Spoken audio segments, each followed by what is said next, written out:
American Experience has the youngest audience in the PBS national lineup. Why is that when it's history, do you think? About a year ago, we did some in-depth research with demographic research to find out more about our audience. We're always trying to find out more about our audience and what they like, what they don't like, who they are.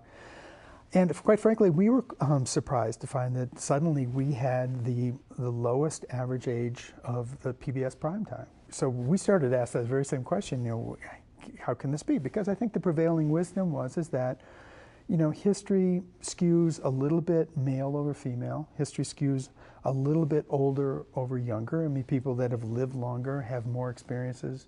More appreciation, more experiences that they can reflect upon. They have more of a history themselves that they can sort of identify with historical subjects.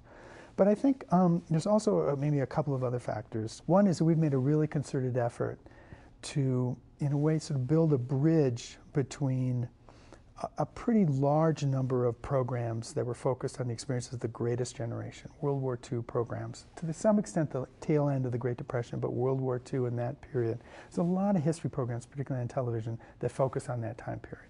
World War II is sort of, interesting and inexhaustible in a way.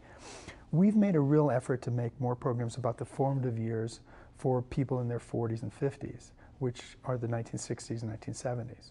And so we've done a number of programs over the last 4 years in that time period, and they've done quite well for us. So I think people are starting to see their experiences, the things they remember, the events they remember, the people they remember on our air. So I think that's contributing to it. And I also think there's maybe a little bit greater appreciation that there are some lessons in history that are valuable for people of any age. It's not the sort of the simplistic line that history repeats itself. It's more that history continues to inform the present so strongly. It's like this substrata right underneath the present that's informing it so much, and it teaches us some incredibly valuable lessons, I think. For me, primarily, it teaches, I think, of sort of an overall humility in the face of life. I mean, that just when something seems certain, a surprising thing happens, a twist happens. That in many ways, the things that seem impossible are realized, and the things that seem unlikely happen. And in the face of that, I think there are both some comfort and some lifelong lessons in history, that the more you know about what people have gone through before, the obstacles that they've met and overcome, the difficulties they've had, you both realize that there's sort of an undercurrent of human nature that really hasn't changed in millennia.